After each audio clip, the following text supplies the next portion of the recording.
Christmas, Merry Merry Christmas, Happy Happy Christmas, Merry Merry Christmas. అమ్మ దునియా మొత్తం ఇయ్యాల Christmas సంబరాల్లో మునిగిపోయింది కదా. క్రిస్మస్ చెట్టు, రంగురంగుల స్టార్లు, బుగ్గలతోటి ఇల్లును మంచిగా డెకరేట్ చేసుకొని పిల్లగాళ్ళకు శాంటా క్లాస్ డ్రెస్లు వేసి చర్చిలకు పోయి కేకులు కట్ చేసి మస్తు సంబరంగా చేసుకున్నారు క్రిస్మస్ పండుగను. ఇక మరి ఎవరెవరు ఏడికి పోయినరు, ఎట్లెట్లా చేసుకున్నారు అనేది పురా గరుసుకోవాలి కదా. నడువుండ్రిగా. ఈ ఊరు ఆ ఊరని తేడా లేకుండా అన్ని ఊళ్ళ పబ్లిక్ మస్తుగా చేసుకున్నారు ఇవాళ క్రిస్మస్ పండుగను. పొద్దుగాలనే లేచి అంత శుద్ధి చేసుకుని చర్చిలకు పోయి యేసుదేవుని ప్రార్థనలు చేసిండ్రు. ఇక పబ్లిక్ తోటి పాటు తెలంగాణ సీఎం రేవంత్ అన్న కూడా షెయ్యి పార్టీ లీడర్లతోటి కలిసి మెదక్ చర్చికి పోయిండు. యేసుదేవుని దర్శించుకొని జరంతసేపు మైకుల మాట్లాడిండు. మెదక్ చర్చి కట్టి 100 ఏళ్లు నిండినాయి. పోయిన తాప పీసీసీ పెబ్బే హోదాలకి ఈ చర్చికి వచ్చిన, మళ్ళీ ఈ ఏడాదేమో సీఎం హోదాలు వచ్చిన అని చెప్పుకొచ్చిండు. ఈరోజు దేశంలోనే గొప్ప చర్చ్గా మన మెదక్ చర్చ్ కీర్తింపబడుతున్నది అని అంటే 100 సంవత్సరాల నుంచి భక్తులు దీన్ని అద్భుతంగా నిర్వహించడం వల్ల ఈరోజు దేశ స్థాయిలోనే మనకు గుర్తింపు వచ్చింది. నేను పిసిసి అధ్యక్షుడిగా ఉన్నప్పుడు ఇక్కడికి పర్యటన చేసి ఇక్కడ దర్శించుకొని ఆనాడు నేను స్పష్టంగా చెప్పెళ్ళిన భక్తులకు మళ్ళీ వచ్చే సంవత్సరం ముఖ్యమంత్రి హోదాలో ఈ చర్చకు తప్పకుండా వస్తాను, ముఖ్యమంత్రి హోదాలో ఈ చర్చకు తప్పకుండా వస్తాను అని ఆనాడు భక్తులకు మాట ఇచ్చిన. జూన్లో అంతరిక్షంలోకి పోయిన సునీత విలియమ్స్ మేడం కూడా అంతరిక్షంలోనే క్రిస్మస్ పండుగ చేసుకున్నది. ఇంట్లో చేసుకున్నట్టే మంచిగా క్రిస్మస్ చెట్టు, నెత్తికి టోపీలు పెట్టుకొని ధూమ్ధామ్గా చేసుకున్నారు పండుగను. ఇక మేమందరం గీడ మంచిగానే ఉన్నాం, మీరందరూ కూడా మంచిగా ఉండాలి అని అందరికీ క్రిస్మస్ పండుగ శుభాకాంక్షలు చెప్పింది సునీత మేడం. ఇక కళకు కాదేది అనర్హం అన్నట్టు భూపాలపల్లి జిల్లా కాటారం మండలంలో టీచర్ కొలువు చేస్తున్న రజనీకాంత్ అనే గీ అన్న చాక్పీస్ మీద యేసుదేవుని బొమ్మ, శాంటా క్లాసు, క్రిస్మస్ స్టార్ బొమ్మలను గీసిండు. ఇవి తయారు చేయనీకి 4 గంటలు పట్టిందట. ఇక ఒడిశా రాష్ట్రంలో ఉండే ఈశ్వర్ అనే గీ అన్న కూడా కాగితం, చాక్పీస్ తోటి మినీ చర్చిని తయారు చేసిండు. ఇక గిందుకోసం 5 దినాలు పట్టిందట గీ అన్నకు. హ్యాపీ క్రిస్మస్ అని అంటే జగనన్నకు నిజంగానే ఇయ్యాల హ్యాపీ క్రిస్మస్ అయిందుల్లా. అమ్మ విజయమ్మతోటి కలిసి పులివెందుల చర్చిలో క్రిస్మస్ పండుగని చేసుకున్నాడు ఏపీ పాత సీఎం జగనన్న. ఇంట్లో మస్తుగా పంచాదులు అవుతున్నాయి. అమ్మ చెల్లె అన్నకు దూరంగా ఉంటున్నారని గా నడమ బగ్గనే నడిచినాయి ముచ్చట్లు గాని ఇక ఇలా పండుగ నాడు ఇట్లా తల్లి కొడుకులు కలిసి పండుగ చేసుకున్నాడు చాలా మంచిగా ఉన్నది. గట్లనే చెల్లె షర్మిలక్క కూడా ఉంటే ఇంకా మంచిగుండు. పండుగ పూట అందరు ఒక్క కాడు ఉంటే అంతకంటే సంబరం ఏముంటది కదా. ఏమో ఈ క్రిస్మస్ కు కాకపోయినా అచ్చే పండుగ కన్నా కలుతారు కావచ్చు అని అనబట్టిండ్రు గీ ముచ్చట చూసిన పబ్లిక్. ఇక లొల్లులు పంచాదులు లేకుండా అందరు కలిసి ఉండాలని కోరుకుంటూ మళ్ళపరి మీ అందరికి మా జోర్దార్ ప్రోగ్రాం కెంచి క్రిస్మస్ పండుగ శుభాకాంక్షలుల్లా.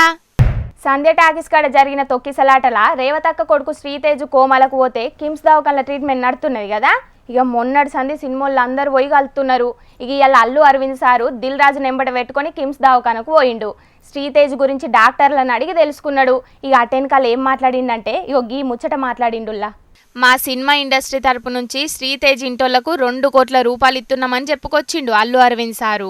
ఈ కుటుంబానికి 2 కోట్ల రూపాయలు మా తరపు నుంచి, అనగా అల్లు అర్జున్ తరపు నుంచి 1 కోటి రూపాయలు, నిర్మాతలు శ్రీ రవి గారు నవీన్ గారు కలిపి ఒక 50 లక్షలు మైత్రి తరపున, ఇంకొక 50 లక్షలు సుకుమార్ గారు విదేశాల్లో ఉన్నారు, ఆయన రాలేకపోయారు. అల్లు అర్జున్ అన్న 1 కోటి రూపాయలు, సినిమా నిర్మాతలు 50 లక్షలు, పుష్ప సినిమా డైరెక్టర్ సుకుమారు 50 లక్షలు, అందరు కలిసి మొత్తం 2 కోట్ల రూపాయలు ఇచ్చిండ్రు. ఇల్లే కాదుల్లా కొరియోగ్రాఫర్ జానీ మాస్టర్ కూడా వచ్చి వాళ్ళ కుటుంబానికి అండ ఉంటామని చెప్పిండు. కొరియోగ్రాఫర్స్ అందరి తరపున మా ఏదైతే యూనియన్ ఉందో ఆ యూనియన్ తరపున అందరి తరపున కూడా మేము అండగా ఉంటామని చెప్పి వాళ్ళకి ధైర్యం చెప్పొచ్చాం. ఖచ్చితంగా వాళ్ళ ఫ్యామిలీకి ఖచ్చితంగా మేము అంతా ముందు ఉంటాం. మా యూనియన్ తరపు నుంచి, మా కొరియోగ్రాఫర్స్ తరపు నుంచి అమౌంట్ కలెక్ట్ చేస్తాను. అది ఎంత వస్తే అది సాయం పొందుతారు. ఇక జాతకాలు చెప్పే వేణుస్వామన్న కూడా రేవతక్క కుటుంబానికి సాయం చేసిండు. పాపకు సంబంధించి వీళ్ళ పాపకు సంబంధించి ఇచ్చేటువంటిది ఒక 2 లక్షల రూపాయలు ఇచ్చి, అలాగే బాబుకు సంబంధించి మృత్యుంజయ హోమాన్ని నిర్వహించాలి అనేటువంటిది నేను తీసుకున్నటువంటి నిర్ణయం. నా వంతు సహాయంగా సినిమా ఇండస్ట్రీకి సంబంధించి నేను ₹1 సొమ్ము తిన్నాను కాబట్టి ఒక 20-25 ఏళ్ల నుండి, అందుకని నేను చేయాలనుకున్నాను. ఇది నా వంతు సహాయంగా 2 లక్షల రూపాయలు ఇస్తాను. అదన్నట్టు 2 లక్షలిచ్చుడే కాదు, శ్రీతేజు జల్దిన కోలుకోవాలని సొంత ఖర్చులతోని మృత్యుంజయ హోమం చేస్తాడట. ఇక మరి అల్లు అర్జున్ అన్న జాతకం ఎట్లున్నది సారు అని అడిగితే గీ మాట చెప్పిండు. అల్లు అర్జున్ జాతకం బాగుంది అని ఇప్పుడు కూడా చెప్తున్నా. జాతకం బాగుండడానికి ఇలాంటి ఇన్సిడెంట్లకు సంబంధం లేదండి. ఇక రేపు పొద్దుగాల సినిమా ఇండస్ట్రీ వాళ్ళు సీఎం రేవంత్ అన్నను కలుతారట. సంక్రాంతి పండగకు పెద్ద సినిమాలు విడుదలైతాయి కాబట్టి బెనిఫిట్ షోలు, టికెట్ల ధరల గురించే మాట్లాడతారు కావచ్చు. చూడాలే మరి సీఎం రేవంత్ అన్న ఏం చేస్తాడో. ఇక ఇలా మెదక్ చర్చికి సీఎం రేవంత్ అన్నే కాదు, కారు పార్టీ ఎమ్మెల్సీ కల్వకుంట్ల కవితక్క కూడా పోయింది. 100 ఏళ్ల చర్చిని చూసి ప్రేయర్ చేసింది. ఇక అటెన్కల కారు పార్టీ ఆఫీస్లో పెట్టిన మీటింగ్లా మైకుల ముంగడికి వచ్చి మాట్లాడింది. ఇక మరి అక్క ఏమేం మాట్లాడిందో గా ముచ్చట్లా నడుచుకోవాలి కదా, నడువుండ్రిగా. మెదక్కు ఓవుడే కాదు, ఆ ఊరు గురించి ఆలోచన చేస్తేనే మనసు మస్తు నిమ్మలమైతుందట కవితక్కకు. నిజంగా మెదక్ ఎంత ప్రత్యేకంగా అనిపిస్తుంది అంటే, మెదక్ గురించి ఆలోచన చేస్తేనే మనసు ఆహ్లాదంగా ఉంటుంది. అమ్మగారు ఊరు కాబట్టి నాకు కొంచెం ఆ ప్రేమ కూడా ఉంటుంది. కారు పార్టీ సర్కార్ వచ్చినాకనే మెదక్ జిల్లా అయిందని యాద్ చేసుకున్నది కవితక్క. మెదక్ ఒక జిల్లా కావాలి అనేటటువంటిది మనందరికి కల ఉండే. అది కేవలం తెలంగాణ రాష్ట్రం ఏర్పడ్డ తర్వాత గౌరవ ముఖ్యమంత్రి, ఆనాటి ముఖ్యమంత్రి కేసీఆర్ గారి ఆధ్వర్యంలో మెదక్ని మనం జిల్లాగా ఏర్పాటు చేసుకున్నాం. జిల్లాని ఏర్పాటు చేసుకోవడంతోనే అన్ని హంగులు కూడా మన జిల్లాకు వచ్చినాయి. ప్రత్యేకంగా మెడికల్ కాలేజ్ కావచ్చు, ఎస్పీ ఆఫీస్ కావచ్చు, కలెక్టరేట్ కావచ్చు, అనేక రకాలైనటువంటి డెవలప్మెంట్ అన్నీ కూడా వచ్చినటువంటి సందర్భం. మెదక్ అంటేనే మత సామరస్యాలకు అడ్డా అని మాట్లాడింది కవితక్క. మరి మెదక్ అనగానే ఒక పక్క మంజీరా, ఇంకో పక్క ఏడుపాయల దుర్గమ్మ, ఇంకొక పక్క చర్చు, అసలు ఒక మత సహనశీలత అన్నది పరిడవిల్లేటటువంటి ప్రదేశంగా పెద్ద సంఖ్యలో మరి ముస్లిం సోదరులు ఒక మత సహనానికి చక్కటి నిదర్శనంగా చెప్పాలంటే అది మెదక్ పట్టణం మన తెలంగాణలో నిలబడుతుందని చెప్పి మనస్ఫూర్తిగా నేను తెలియజేస్తా ఉన్నాను. రంజాన్ తోఫా, బతుకమ్మ షీరెల్ని యాదిమర్చినట్టే క్రిస్మస్ పండుగకి ఇచ్చే గిఫ్ట్ను కూడా యాదిమర్చిండ్రు సర్కారోళ్ళు అని అనుకొచ్చింది.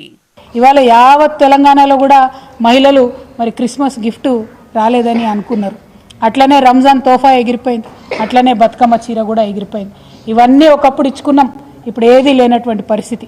పోనీ క్రిస్మస్ గిఫ్ట్ తీసేసిండ్రు, మరి మహాలక్ష్మి పథకం కింద మాకేమన్నా 2500 రూపాయలు ప్రకటిస్తారేమో ఇవాళ మంచి రోజు అని చెప్పి తెలంగాణ మహిళలు అనుకున్నారు. మరి కళ్యాణ లక్ష్మితోని 1 తులం బంగారం ఇస్తారేమో అని అనుకున్నారు. ఏదీ లేదు, ఏం ఆలోచన లేదు. సరే క్రిస్మస్ గిఫ్ట్ ఇయ్యకపోయిండ్రు, కనీసానికి ఆడోళ్ళకిత్తనన్న 2500 రూపాయల ముచ్చట చెప్తే అయిపోవు గీ పండుగ పూట అని మాట్లాడకొచ్చింది ఎమ్మెల్సీ కవితక్క. అట్లనే స్కూటీల ముచ్చట కూడా తీసింది. అట్లానే మరి 18 ఏళ్ళు నిండంగానే స్కూటీలు ఇస్తామని చెప్పి ఆడపిల్లలకి, మరి ఈ సంవత్సరంలో 18 ఏళ్ళు నిండిన వాళ్ళందరికీ కూడా మరి స్కూటీ ఇస్తారా ఇయ్యరా ఏం సంగతి అన్నది కూడా ముఖ్యమంత్రి గారు మా ఆడపిల్లలకు చెప్పాలి. మరి కనీసం కొత్త సంవత్సరం కానుక అన్న తక్షణమే ఆడపిల్లలకు 18 ఏళ్ళు నిండినటువంటి వాళ్లకు స్కూటీలు రిలీజ్ చేయాలని చెప్పి మేము ఈ ప్రభుత్వాన్ని డిమాండ్ చేస్తూ ఉన్నాం. 18 ఏళ్లు నిండిన ఆడపిల్లలకు స్కూటీలు ఇయ్యాల్సిందే ఈ కొత్త ఏడాదిలన్నా అని డిమాండ్ చేస్తున్నది ఎమ్మెల్సీ కవితక్క. మరి ఏమో చూడాలే, ఈ ఏడాదిలో చేయని పనులు అచ్చే ఏడాదిలన్నా చేస్తారో లేకపోతే ఏం చేస్తారో షేయి పార్టీ సర్కారోళ్ళు అని అనవట్టిరు గీ ముచ్చటెరకైన తెలంగాణ పబ్లిక్. పబ్లిక్ ఇక ఇప్పుడు మా రాముల తాత చేయాలైంది కదా, మరి పెద్ద మనిషి ఏదన్నా వార్త తీసుకొస్తాడో లేకుంటే గీ ముసురు వానలకు ముసుగేసుకొని ఇంట్లోనే మలుసుకొని వన్నాడో ఓ పరైతే అరుసుకొని వద్దాం పాండ్రి. ఓ తాత ఏం చేస్తున్నావే? ఈ వానలు పాడైపోను, ఇవి ఎవరిని బతికించటందుకు కొడతానయో ఎవరిని ముంచటందుకు కొడతానయో కానీ పొద్దడు సంధి ఒకటే కొట్టుడు, ముక్కుల నుంచి శివుడి గారినట్టు కదా గారుతాంది. అబ్బా ఈ ముసలోనికి వానలు కొట్టద్దు, ఎండలు కొట్టద్దు, సలులు పెట్టద్దమ్మా. నాడింట్లో కూర్చొని తినే గీనకే అన్ని అడ్డం వస్తాయి. ఏమో లావు నిలుగుతానమేందో నీరు కండదానా, ఎన్నడన్నా ఒళ్ళు వంచి కట్టం చేస్తే పంట పండిస్తే కట్టం విలువేందో తెలిసి వచ్చేది. కాలం కాని కాలంలో గిట్ల కాలం వానలు కొడితే ఎట్లుంటది ఎరికేనా, ఎంత నట్టం వస్తుందో ఎరికేనా రైతులకు? ఈ చలికాలంలో ఎన్నడన్నా వానలు కొట్టంగా చూసినా మనం? ఓ ఎవ్వరికి లేని నట్టం నీకే వస్తుంది. ఇక దేనికైనా వంకలు పెట్టి గులుగుతాంటవేంది తాత నువ్వు? అరే ఇక చూడు కంది చెట్లు ఎట్లా నేల కొరిగినాయో చూడు. ఇంతగానం వానలు వచ్చినాక ఇక ఈ ఇత్తులు ఏమన్నా చేతికి వస్తాయా? అయ్యయ్యో ఈ పత్తి చేను చూడు ఎట్లా పాడు అయిపోయిందో. ఈ పత్తి ఇక ఏమన్నా చేతికి వచ్చేటట్టున్నదా ఏమన్నా అక్కడికి వస్తుందా? నేను నిన్ననే మొత్తుకున్నా ఏర్దమే అంటే ఆ ముసలి పాడైపోడు, అది అస్సలే వినలే. ఇక చూడు ఇక ఏం అక్కడికి వచ్చి పాడవుతుంది ఏం కథ. అయ్యో తాత, నువ్వు అన్నట్టు నిజంగానే పంట అంతా పాడైంది కదనే. అంటే గీ లెక్కన వానలు చేయబట్టి రైతులకు నట్టం ఉన్నట్టే ఉన్నది కదనే. ఇక మాకు ఇట్ట నట్టం వచ్చింది అట్ట నట్టం వచ్చింది అని చెప్తే సర్కారు ఏమన్నా సాయం చేస్తుంది కావచ్చు అనుకునే రైతులు ఇసొంటి ముచ్చట్లు చెప్తా అంటారు అని అంటారు కదా. ఇక మీ మిరప తోట చూడు ఏమన్నా అక్కడికి వచ్చి తట్టున్నది. ఈ అడ్డమైన వానలు చేయవచ్చు. అగ చూడు ఎట్లా అయిపోయిందో. అయ్యయ్యా గా తోటకేమైందే? పచ్చగా మంచిగానే ఉన్నది కదా. పచ్చగా అయితే పండ్లు ఇగిలియంగానే సరిపోతాదే పాసు పండ్లదానా. ఈ అచ్చిరాని వానలు చేయబట్టి చెట్టు మీద ఉన్న పూతంతా రాలిపోతుంది. అట్లనే పచ్చదోమ ఎక్కువ అవుతుంది. అదేందో అడ్డమైన తామర పురుగట ఇక అది వచ్చి చేరింది అనుకో, ఆల్రెడీ చేరింది. అగో పూతనంతా చెట్టునంతా నాశనం చేయనబట్టే ఇక కాపుకి ఏమవుతుంది ఇక పంట ఏం అక్కడికి వస్తుంది. అంటే గీ వానలు చేయబట్టి ఇప్పుడున్న పంటలన్నీ కూడా అక్కర రాకుండా అయితాయా అనే? మరి కావా కొన్ని వడ్లు కాంటాలు కాక కళ్ళాలనే మూలుగుతాయి. ఇక కొంతమంది ఏదిన మిరపకాయలు ఆ కళ్ళాలనే నానుతాయి. ఇంకా కొన్ని మిరపకాయలు ఏమో చెట్ల మీద ఉన్నాయి రాలుతాయి. ఇక టమాటాలు వంకాయలు వాటి గురించి చెప్పాల్సిన అవసరమే లేదు. ఈ తీరుగా వానలు కొట్టుకుంటుంటే రైతులకు నట్టం కాకపోతే ఏం మిగులుతుంది? మన్ను మశానం అయిపోయింది, పని అంతా అయిపోయింది. ఇక అవునే, గీ వాతావరణం చేయబట్టి వాతావరణంలో ఏ మార్పు వచ్చినా కూడా రైతులకే నట్టం అవుతుంది. మరి ఏం చేస్తాం చెప్పు? ప్రాణాలు పోతాయని తెలిసి కూడా సైనికుడు బార్డర్లుండి దేశాన్ని ఎత్త రసికిస్తా అంటాడు. వ్యవసాయం చేస్తే నట్టం వస్తుందని తెలిసి కూడా మా రైతులు పంటలు ఏతనే ఉంటా అంటారు, నట్టపోతూనే ఉంటా అంటారు. అదొక వ్యసనం. ఏం చేస్తాం? ఎవ్వరు ఏది వదులుకోలేరు కదా. అబ్బా, ఏమన్నా చెప్పినవా అనే తాత? నువ్వు చెప్పినట్టు బార్డర్లో సైనికుడు కావాలి కాయకున్నా, గిక్క రైతులు పంటలు వండియకున్నా దేశంలో మనిషి అనేటోడే బతకడు. గింతల మమ్మల్ని రక్షిస్తున్న మీకైతే చేతులెత్తి మొక్కల్నే తాత. రైతే రాజు అని వెనుకట ఆయన ఎవరో పుస్తకాలలో రాస్తే అదే నిజం అనుకొని నమ్మిన నేను. కానీ నిజమైన బికారు ఎవరు అని అంటే మా రైతులనే చెప్పుకోవచ్చు. గిట్టుబాటు ధరలు లేని పంటలు, నకిలీ విత్తనాలు, అక్కరకు రాని పురుగు మందులు, చేతికి రాని పంటలు, అకాల వర్షాలు, అచ్చిరాని వాతావరణాలు. ఇక గిన్ని నట్టాలల్లా మా రైతులు బికారులు కాకపోతే ఇక ఏమవుతారు? రాజులు ఎన్నడవుతారు? అరే నీ అవ్వ, నువ్వెందుకు గింతగానో రంది పడుతున్నావే తాత? మీ రైతులకు కూడా మంచి రోజులు వస్తాయి కదా. ఇక ఎప్పుడు రైతు అనేటోడు గిట్లుంటాడు అని పుస్తకాలలో చూయించుకుంటా పాఠాలు చెప్పే రోజు వచ్చిన్నాడా? సరే ఇక మా రైతుల గురించి రాస్తే రామాయణం అవుతుంది, చెప్పుకుంటే భారతం అవుతుంది. కానీ ఈ ముచ్చట పక్కకు పెట్టు. కానీ అచ్చిరాని వానలు మరి ఇంకెన్ని రోజులు ఉంటాయి? అట్నా ఏమోనే, ఇంకో 2-3 వద్దులు కూడా గిట్లనే వానలు కొడతాయని చెప్తున్నారే వాతావరణ శాఖలు. ఇంకేంది ఇక ఈ ఉన్న పంటలు పోయి గంగలా కలిసినట్టే. ఇక ఇవేం చేతికి వస్తాయి? తడిగుడ్డ నెత్తి మీద వేసుకొని నడింట్లో కూర్చొని కృష్ణ రామ అనుకుంటా భజన చేయాల్సిందే. దేవుడా ఎటువంటి కాలాన్ని ఇచ్చినావు నాయన. ఎవరైనా ఏం చేస్తారే మరి? వాతావరణంలో వచ్చే మార్పులు చేయబట్టి గిసొంటి చెడగొట్టు వానలు పడుతున్నాయట. ఇది ఏమన్నంటే వాతావరణంలో మార్పులు వంకాయ కూరలు అని చెప్తాడు. సరేగా ఈ వానలితో కొడతావే కానీ హైదరాబాద్లో ఎత్తుండే వానలు. అగో నీదే ముచ్చటే. మళ్ళా మనూళ్ళో ఎట్లున్నదో పట్టణంలో కూడా గట్టనే ఉన్నది. పొద్దటి సంది ముసురు వాన మస్తుగా పడుతున్నది. ఇక ఇయ్యాల రేపు గిట్టనే ఉంటదట. సరే ఉండని. దాన్ని నువ్వు ఆపుతావా నేను ఆపుతానా? కానీ ఇక నువ్వు అయితే బిత్తిరి గాయి తువ్వల పొంచి పోకుంటా ఏమైనా పొక్కలలో జారిపడావు. అసలుకే హైదరాబాద్లో తువ్వల పొంచి పొక్కలు ఎక్కువ. మరి పైలం సరే నాకు నువ్వు చెప్పుడు కాదు కానీ నువ్వైతే యాళ్ళ పొద్దుగల జర ఇంటికి పో. నీకు సీకటైతే అసలుకే కళ్ళు కానరావు. ఓగి రుద్దుకుంటే బూడిది రాలింది అన్నట్టు మన ఇద్దరమే చెప్పుకోవాలి పైలం అని. దేశపు పాసు పడలేదన్న ఏమైనా న్యాయం పడబడతా దీన్ని మేలోరువని మొక్కలో మొరం కొట్ట. చూసిండ్రానుల పబ్లిక్ పొద్దుగాల నుంచి చాలా జాగాల్లో కొట్టిన ఆనలకు పాపం పంటలన్నీ ఆగమై రైతులు రంది పడుతున్నారు. అటు సర్కారు వాళ్ళేమో ఇంకా రైతు భరోసా వేయలే, ఇటు ఆనలేమో పండించిన పంటలను గీ తిరిగి ఆగం చేస్తున్నాయి. ఇక గిట్లయితే రైతులు ఎట్లా బతుకుతారు ఏం కథ? పబ్లిక్ ఎప్పట్లెక్కనే ఇయ్యాల సుతం మీకోసం కొన్ని లిల్లిపుట్టు వార్తలు పట్టుకొచ్చినా, మరి అవి కూడా చూద్దామా? ఇక నడువుండ్రి. మోక చూస్తుంటే పట్నంలో ఎవ్వరు సక్కగా పోయి ముట్టిత్తలేరు కదా. ఫోన్ తీసుడు బిర్యానీ ఆర్డర్ పెట్టుడు గిదే కథ నడుతున్నదట. పట్నం పబ్లిక్ గీ ఏడాదిలా ఏం తక్కువ 1,57,00,000 బిర్యానీలను ఆర్డర్ పెట్టిండ్రట. ప్రతి నిమిషానికి పట్నంలో 34 బిర్యానీల ఆర్డర్లు వస్తున్నాయట. తిండిని సప్లై చేసే ఒక కంపెనీలు లెక్కలు తీస్తే గీ ముచ్చట బయటపడ్డది.